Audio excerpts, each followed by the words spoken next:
It was a dreamless sleep of non-existence, and then suddenly, I didn't die. You could have told me that I had died in that moment, and I would have said, I know, I could tell it happened. This episode is sponsored by BetterHelp Online Therapy. Visit betterhelp.com/Padilla because sometimes existing is exhausting. And if you want to watch this episode completely ad-free with absolutely no censorship, click the join button down below to become a member just like all these very wonderful people. Anyway, hello, Michael. Anthony, Hello. how you doing? I am good, thank you. Or should I say, hey, vsauce? Michael, right here, Yes. sitting in this room with me right now. Appreciate it. That is the line. Why do you think the way that you present science and the mysteries of reality is so special? Why do you think it resonates so well with so many people? Look, I don't know. I would love for you to answer that question. So for me, it feels like I can never anticipate where you're taking your thought process. And the way you describe it almost feels like we're solving a mystery together. And there's something about the speaking cadence too. There's a very specific way that you deliver the information where it feels like I'm on the edge of my seat. Right, okay, sure. Was that purposeful? I think that's just the way that I talk. Really? Yeah, and so it was very lucky that I tried public speaking. That was how I always talked anyway. I'm not trying to perform in a certain way. You're not putting on a Vsauce character? Not really. I mean, I definitely amp up who I normally am. Yeah. But I don't know. I don't know if it's like a genetic thing or if I just developed over time an ability to like, hold on, pay attention. I think beyond that, I also try to keep the episodes very kind of humble and open so that it's not really like, look, we can dismiss all of this stuff and here's the truth.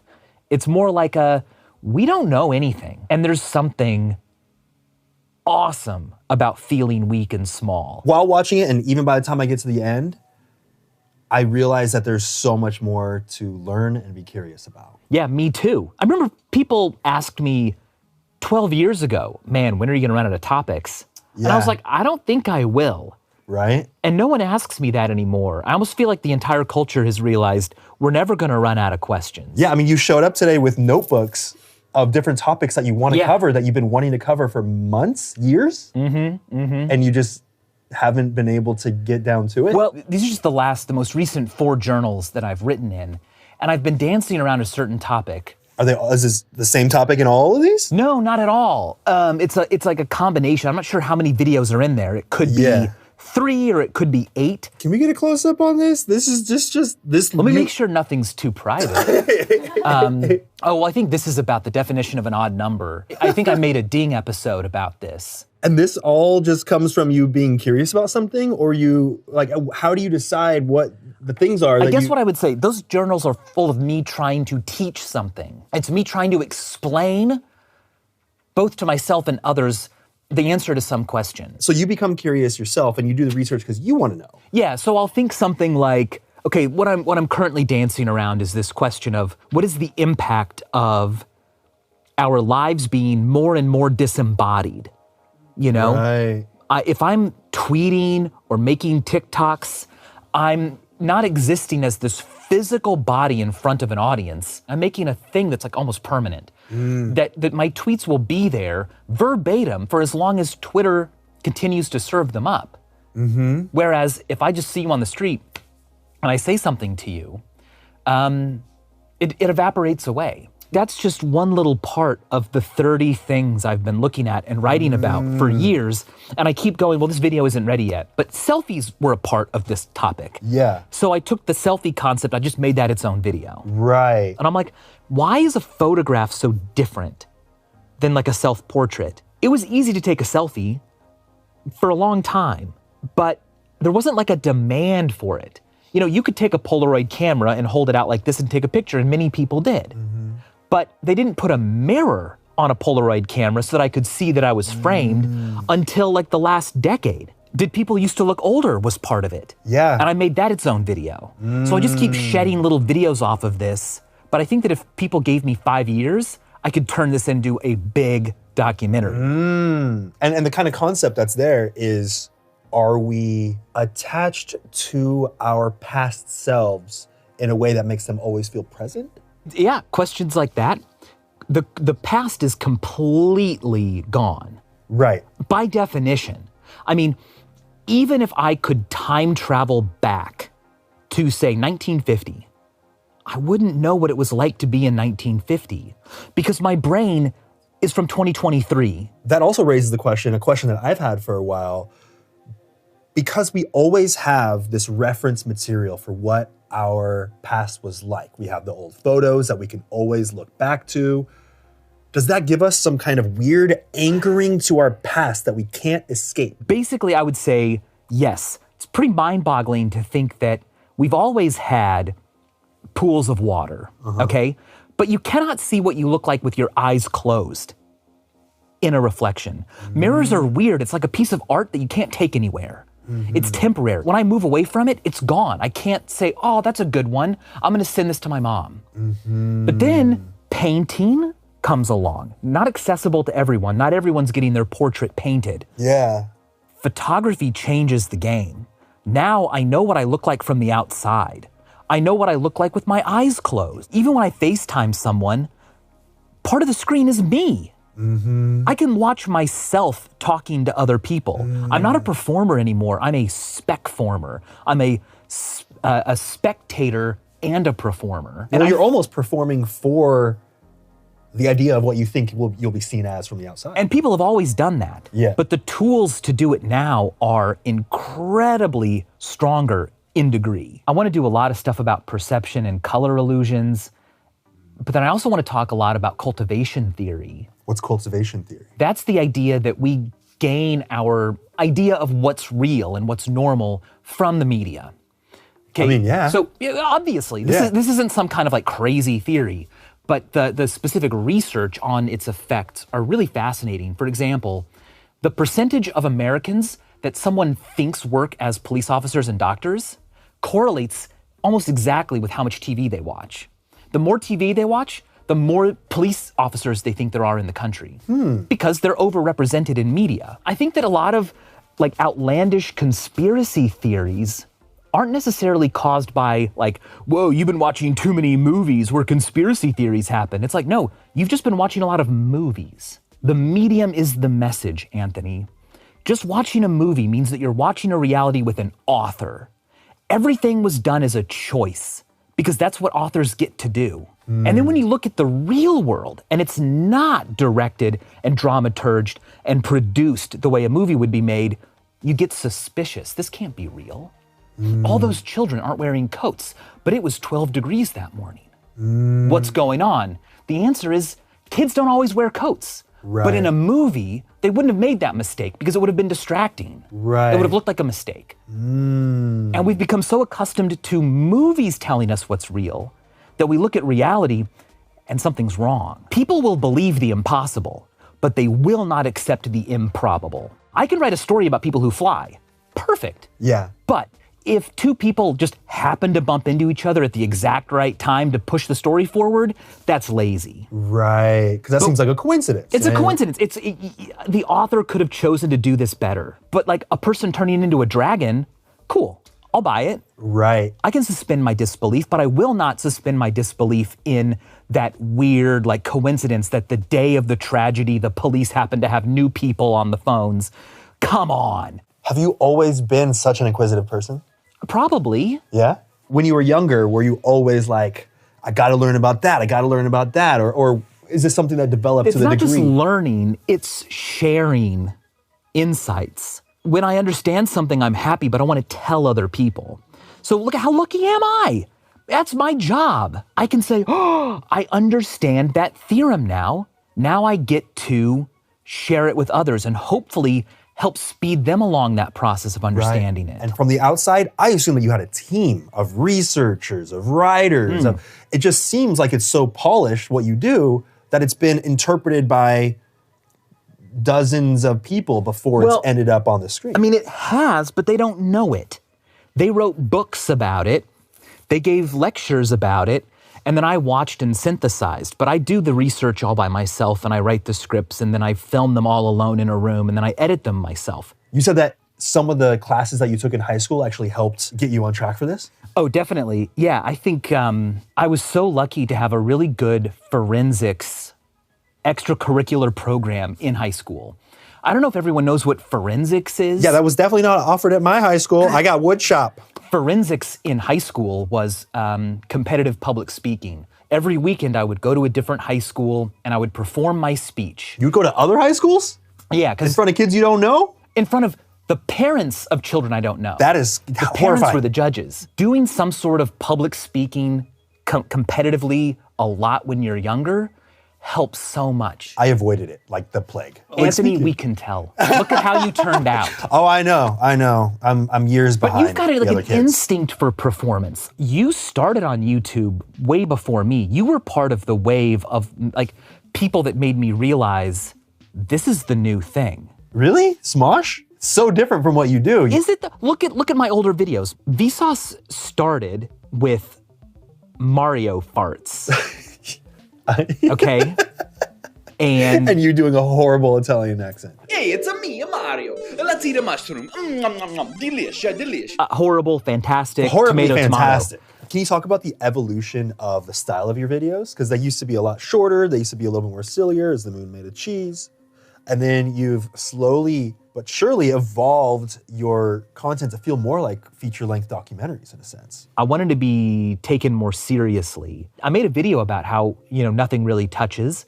And then Minute Physics made a video that was like, well, I mean, it depends what you mean by touch. And I was like, dang, I want to be better than I am. And so that really changed. I changed from doing like 2 videos a month that were like, well, why do we play games and why do we wear clothing? To become, did clothing make us smarter? I'm looking into the way the body stays warm and just the practice of making clothing to connect hand motions to what you're seeing. Does that train us to now write things? And like, oh my gosh, like if it wasn't for underwear, we wouldn't have books. That's a crazy, I just came up with that right now. But it's like, maybe there's something to it. Yeah. And I want to look into it because this is a novel thesis. So the way that information has become so abundant on the internet, it was almost like you didn't have to present that anymore. That's right. You had to go deeper. You had to present something in a way that hadn't already been presented. Yeah. So illusions of time. A video about like, why does it blow our minds to realize that, the Apollo moon landing and today have the Lion King release right in between them. God, I love that video. I love that video so much. I mean, even thinking back to like as far away as the Roman Empire was to us is how far away the ancient Egyptians were to the Roman Empire. Romans, right? Yeah. Why do we get that so wrong? Why is that so unintuitive? Because the past feels closer together and the present feels further apart when you start thinking about, because you know all the events that happened in between them. That was an idea that I had to come up with. I didn't just look it up and say, oh, look, there's a book about it, or there's been years of research on it. I was looking at like micro studies on time perception and going, well, maybe that's also relevant to long time scales. But then there's also this other effect, and then there's this other thing. And I had to come up with names for them because no one had ever given that phenomenon a name. I talked about like chronosonder. The weird feeling of, man, people 50 years ago drove on this same road and they had their own like stresses and they were not thinking about me. They weren't thinking, well, I'm in the past. They were like, it's now. And now I'm driving on the road 50 years later and I think of them as like little cardboard cutout like precursors to me. I'm the main character. Yeah. They were the prequel. And then I'm like, no, they thought they were the main character and I'm just like the sequel. A lot of people have started to create their content with the algorithm in mind. What is the click-through rate? What is the viewer retention? How can I make this as streamlined as possible? But it feels like you're making content that is for the viewer. Is that in mind? Like, are you keeping that in mind? I do think there's a danger of deciding to make content for the algorithm, not for your audience. And you might have some success, but then you start to get really burned out because you're like making videos for a robot that doesn't love you. And you're chasing something where there's no clear finish line. Yeah. You're just constantly chasing. Yeah. And so it winds up being unfulfilling and unfair. If you look at the stuff that does the best, it's not always the most algorithmically optimized. Right, it's not always the Mr. Beast face with the brightest green and blue sky you've ever seen. It's not always that. Look at TikTok. Some of the biggest videos are just some random thing that happened to really hit a nerve or the excitement bone of the population. The algorithm noticed that. It was like, holy cow, people are watching this whole thing and they're sharing it and they're screenshotting it. Let's start spreading this out. It wasn't necessarily because of some rigorously scientifically planned algorithmic structure. It's a chicken and the egg. Yeah. Because the algorithm might suggest things I didn't know I wanted to watch, but maybe it only knows that because it knows a bit more about what I did in the past that I remember. And I mean, if you design stuff based on the algorithm, you're essentially designing things based on the past. I love that. That's correct. You should design things so that the algorithm has to relearn. Where does your passion for this come from? I think it's the chase of knowing that there's an explanation just waiting to be discovered and teased out and tested. That we think that there's something weird going on with sludge content on TikTok, for example. You know what that is? I don't know sludge content. Have you seen these videos where it's like a split screen and one part of it is like a Family Guy clip and the other part is just like someone cutting up slime? Yeah, I saw a video that someone took a clip from my interview with iDubbbz, and there were 4 different things going on the screen at one Right, time. exactly. And so we get panicky about like, oh, attention spans and what's wrong with us and all of this. And I'm like, what is really going on here?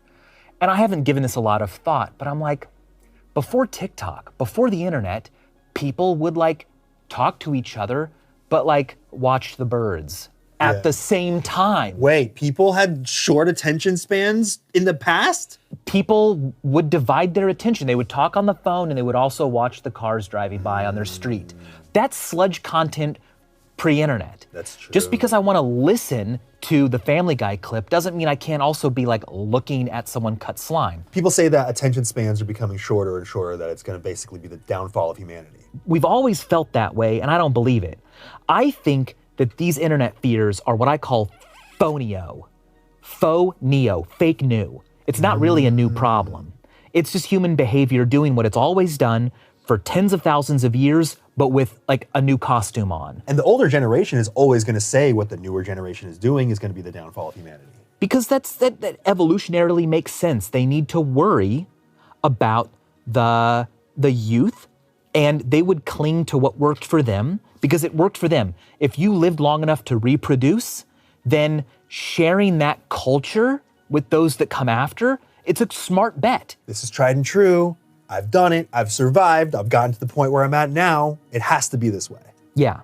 Do you know why we put wheels in mice cages? To give them something to do so they're not bored? Yeah, sure. But what do you think happens if you put mouse wheels out in the forest? I would imagine that mice would not use them. They do. They do? They love it. Why is that? Wild mice love running on wheels. It has nothing to do with needing an outlet. It's just that they love doing it. Why? I think it's a behavior that they like. It's a stereotypic behavior of an animal. It's not because they're in captivity. They'll just do it. There's amazing video of these like wheels that have just been put out in a forest. These researchers did this with cameras. Yeah. And like wild mice who have the entire world to run in are still like, oh, hey! And I think that's us too. I think that we look at these wheels and we think wheels in cages. That's what the internet is. And it's like, we love running on wheels. That's what it is. We love gossip, and it's not just the internet that caused it. We've always loved it. This episode is sponsored by PayPal Honey, the easy way to save when you're shopping on your iPhone or your computer. It's a free browser extension that scours the internet for promo codes, and it applies the best one that it finds to your cart, so you no longer have to stare at that empty discount code box when you're at checkout, because if Honey finds a working coupon, a little Honey button drops down, and all you have to do is click apply coupon. And Honey supports over 30,000 stores online, ranging from tech to popular fashion brands and, yes, food delivery, so no matter what, you're set. Honey has personally saved me a disturbing amount of money on my ridiculous science experiment escapades. Like, for example, recently I just saw what would happen if I put 30 pounds of gel in my hair, and it looked pretty good, not gonna lie. Thank you, Honey. And Honey doesn't just work on desktops, it works on your iPhone as well. You just activate it on Safari on your phone and you can save on the go. It's quite literally free and it installs in just a few seconds, so it's kind of ridiculous if you don't already have it, but if you want to do yourself a solid and also support this series, get PayPal Honey for free at joinhoney.com/Padilla. That's joinhoney.com/Padilla. And I can't go without thanking BetterHelp for sponsoring this episode. Therapy has completely reframed my view of the world and myself by allowing me to feel empathy for my younger self and therefore understand who I am today better. But therapy can be customized to whatever's right for you and can be useful in helping with motivation or feelings of depression, anxiety, stress, insecurity, or whatever else you might need. BetterHelp screens all their therapists to ensure that they have experience and that they're certified and licensed, and provides customized therapy that offers video, phone, and even live chat sessions with your therapist, so you don't have to see anyone or even speak over the phone if that's not something that you're comfortable with. And as you may have found out by now, therapy can be expensive, and the price of finding a therapist that you like and that you connect with can be overwhelming, which is why BetterHelp offers a more affordable alternative to in-person therapy where you can start communicating with your therapist in less than 48 hours. And those are just some of the reasons why I want to thank BetterHelp for sponsoring this episode, who are giving I Spent a Day with viewers and listeners 10% off their first month at betterhelp.com/Padilla. That's betterhelp.com/Padilla. Now back to the world of Vsauce. And you don't just theorize different topics and research them. You've made videos where you put yourself in the experiments where you can come up with your own interpretation of how you feel in that experiment. There was an episode of Mindfield where you went into complete isolation for 3 days. You started the video off by saying some people could even get brain damage from cutting off all their senses, essentially. I guess all you're doing is seeing the color white in this white room. What was that like? 3 days. Looking back on it, it feels like it was nothing.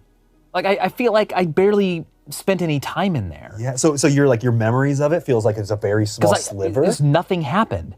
And it was so well run. I think looking back now, I just think that the crew on Mindfield made that happen so well. Because I was like, I cannot be disturbed. I do not want to know what time it is. And they had shifts. And I could hear like the door open, you know? And so they surrounded it with fans. Like so when that I there go was to my therapist's office noise. And they just have all those fans around. And I'm Yeah. like, oh, they're trying to stay cool. I'm like, oh, it's privacy. It was privacy, exactly. And so I could not tell. The one thing that kind of gave me a clue was that I ran out of water. My faucet was just connected to a big tank, and I ran out.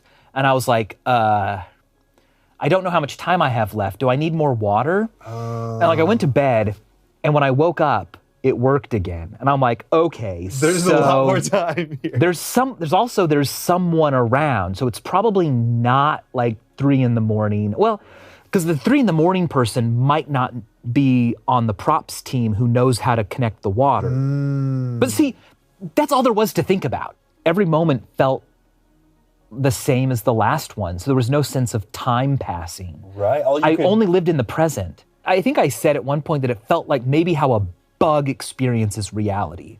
You're just here, and there's no future and there's no past. But you were kind of thinking about the future, like, there will be a time when I'm not here. I didn't totally become a bug, no, but it was weird to have these moments of like, my gosh, I just live in this eternal moment. When I came out, my heart was racing. I was just so like overwhelmed by suddenly all these people and lights and like the world again, that my blood pressure was off the charts and I was like way more focused. We thought that I would be worse at cognitive tasks, but I was better, I think because of the adrenaline. You go from 3 full days of nothing to suddenly your mom and your wife and everyone on the shoot and all these doctors and do this and you're on camera. It's like you're a deer in the headlights, except you're not just frozen, you're acting. It's fight or flight, and I fought. And you just had this adrenaline rush? Yeah. For how long? Probably for like 24 hours. Damn. It peaked at the very moment they opened the door. Yeah. And then it slowly went down. I remember I went to like Home Depot later that day. I was like, why am I not tired? And it was because I was still like, oh my gosh, look at everything. So do you think, based on your interpretation of what you experienced, that it's good to step away from all the stimulants in our life for at least a certain period of time? Yeah, I think it is. I think that not necessarily by locking yourself in a bright room, Becoming a bug. I think that meditating is how I got through it. Just listening to your mind like it's a show. It starts playing memories and like, oh yeah, that was how like a typical day in third grade went. You would start hearing these voices. It's not kind of hallucination, but it was just like a memory. And I'd be like, yeah. And you just listen to that. So and you relax so much and you feel so much more, I don't want to say present, because it's almost eternal. You're also in the past. You're not in the future because you don't have that yet. But that's what got me through it. I spent a lot of time just staring at a wall and listening to my thoughts as though they weren't my own. I need to go back and do it again to have that experience, because I think that knowing that it was for a show and that after it was over, I had to like do an interview and all of this. You had to like take all the information and hold it in. I had to really be Michael, the host of Mindfield, all the time. Same with ayahuasca. Sure, go to Peru and take this hallucinogenic drug while 12 people with cameras surround you. And like everything I did was like, oh, what, is he gonna freak out? Those influences don't help. So I was just very boring the whole time. But I did reach a point during that where I did get really scared. And I think I would have let myself go. I would have let that ego die if I didn't have to maintain an ego to do the show. Did that teach you about who you perceive yourself to be and how that affects you as a person? What it taught me was that helping people reduces my anxiety. So I was terrified that whole time. But what made me feel better was knowing that I am working together with a crew on a show. And how can I help people in my life and not make it about me? So focusing on that calmed me down. And so I guess in a way I learned about myself, that I would get too focused on myself, and that is way less nice of a feeling than, for example, sometimes the camera people would like walk across the floor and they didn't want to walk fast because it would be too loud, and they would like creep, but I would hear every little creep and I'd be like, just go. And then I realized, thanks for going slow, man. That's cool. Because it's for you. It's for the show. Yeah. Like, you're doing your job, and by being frustrated or annoyed by it, I'm not helping. Did any of that stay with you, that feeling of it's okay? I have to remember it. When I get worked up or anxious, I remember that and I go, hey, these people are all just trying to get places. By waiting for them, I'm helping all of us, you know? Yeah. It's like it's a really chill, cool mindset. You know, our producer, like I told him, there's a chance that I'm not gonna do it. And he was like, that's fine. That gave me the confidence to feel like I was still in control. I remember telling the researcher, yeah, I wanna focus on, under the effects of ayahuasca, I want to try to visualize a fourth spatial dimension. And he was like, no, think about like your family and your friends. And I'm like, I don't want to think about that and then like, I don't know, realize that I'm a terrible person and, you know. Start freaking out. I was scared of having those kinds of insights on camera. Right, because it's very personal. It's very personal, yeah. And so I did focus more on abstract, mathematical things, but also my relationship to the crew in that very moment. And I did not think about like, does my mom love me? Because like she does, but I don't know, under ayahuasca, I might have said like, she doesn't, ah! Did you have any realizations when you were in that state of mind? The importance of helping and thinking of others. I also felt really special because this guy was singing just for me. And I was in Peru. The jungle didn't feel as scary. It felt more like, hey, what's up, Earth? We're all Earthlings. As long as no Martians show up, we all know each other. But you'd hear the birds and the monkeys and all this stuff and the bugs that were all new, but they weren't new. We're all Earthlings. Did you feel at peace? No, I felt terrified. So So imagine all of that like hippie stuff I just said, but it's terrifying. why do you think it was terrifying? What was your interpretation of it? So my interpretation was, I just kept thinking about an early explorer coming to Peru and being given ayahuasca unknowingly. Oh. That you're basically being poisoned. What would I think if I didn't know what was going on? If I didn't know the exact chemicals and how they interact in my brain, and I just started feeling this way and didn't know why? You almost forced yourself to feel the feelings of what it would feel right. like I to be uncomfortable I with could push it. myself to get really uncomfortable, and then I would have to like open my eyes and be like, look at the roof. So if you could push yourself to be uncomfortable, you could, in fact, push yourself to be comfortable. That's right. I got close to that ego death moment where I'm not there anymore. I'm not an individual. And I was seeing colors with my eyes closed, and they were building up structures, and that freaked me out, and I stopped, and I wasn't able to reclaim it. So you think if you did not have to be the host, you might have been able to fully have that ego death Yeah, moment? if I had just gone with a bunch of strangers and no one knew who I was and we were all just together as people, I think it would have been a very different experience, obviously. Some people try to go there in meditative states. You know, not necessarily with what some people would consider the shortcut of ayahuasca. Yeah, you don't need the ayahuasca. You don't need the mushrooms or the LSD. It can be reached through meditation, and it can be reached, I'm sure, in all kinds of different scenarios. So do you ever want to go to that place, even through meditation? Oh, I would love to. Yes. I should try.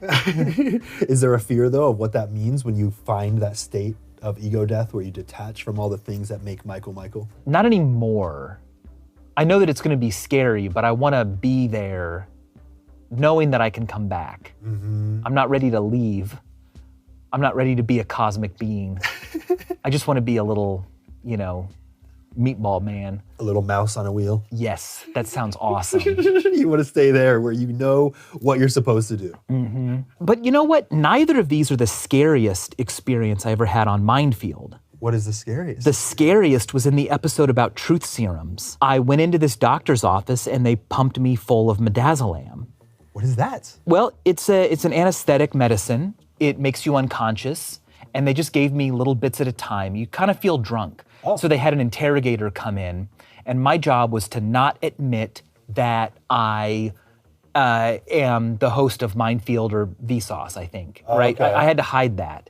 And we wanted to see if, as they pumped me full of more and more of these drugs, if I would eventually, give out the truth. Okay. And I did. The interrogator was good. I was really loopy, and she was like, so what do you like doing more, vsauce or Mindfield? And I answered the question, and You couldn't say none? Right, I couldn't say, because I was trying to pretend that I was a choreographer and all this stuff. Yeah. But eventually I kind of forgot that. But at a certain point, I went unconscious. Midazolam is really weird because it's got like an antidote that they put right into you, and you're back. Immediately? Immediately. It felt immediate. Okay. I've never gone under anesthesia, but I just remember suddenly going from non-existence to here I am. Were you aware that you were non-existent? No. Time didn't exist. And so about a year after, or months after that episode, my daughter was born. And on the checklist of life, I'd had, college and a job and a wife and a kid. And those were all checked off, and the only one left was die. And I'm like, suddenly I was obsessed with death. And I looked back at that midazolam experience, and I'm like, that's what it's like to be dead. I wasn't asleep. I didn't wake up. I was dead, and then I was born again when they gave me the antidote. It was very different, crisp change.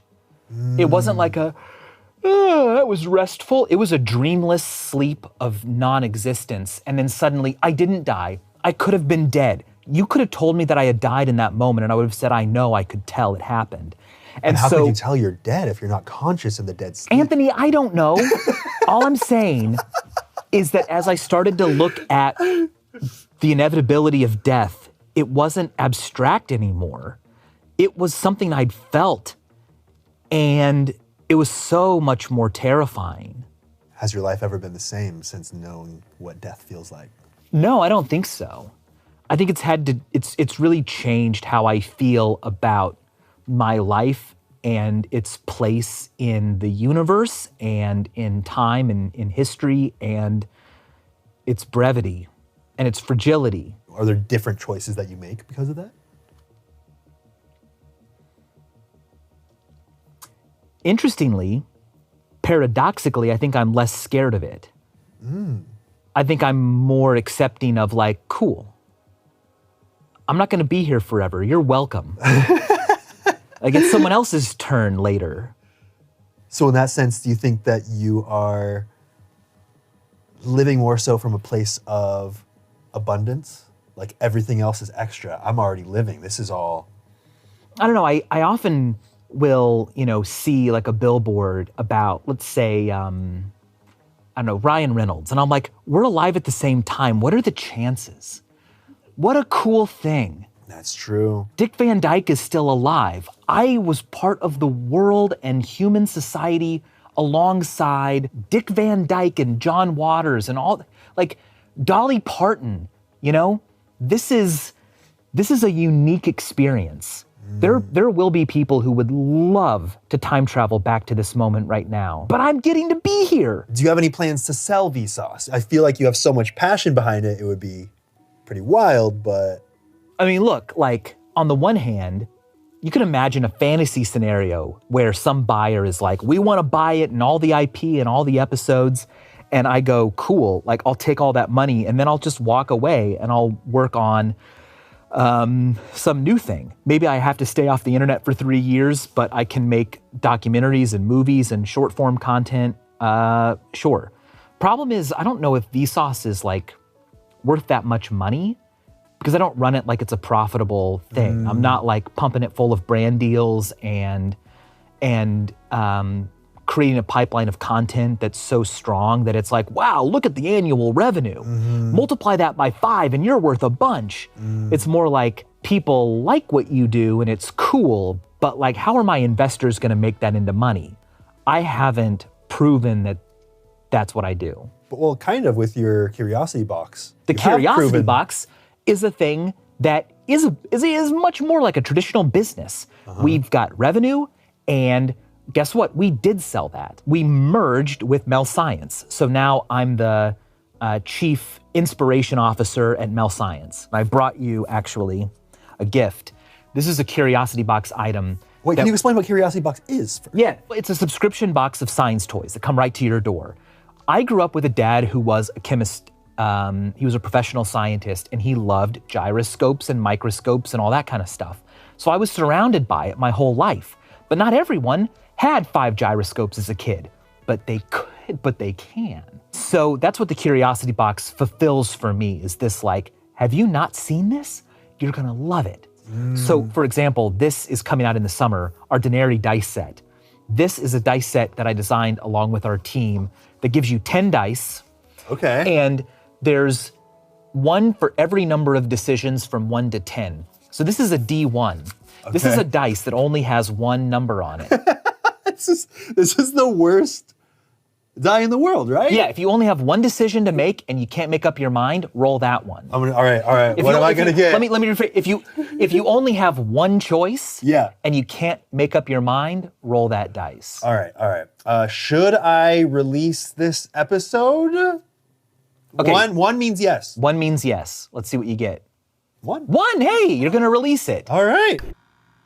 Were there any things from that experiment that you've held on to as something that comes up in your daily life?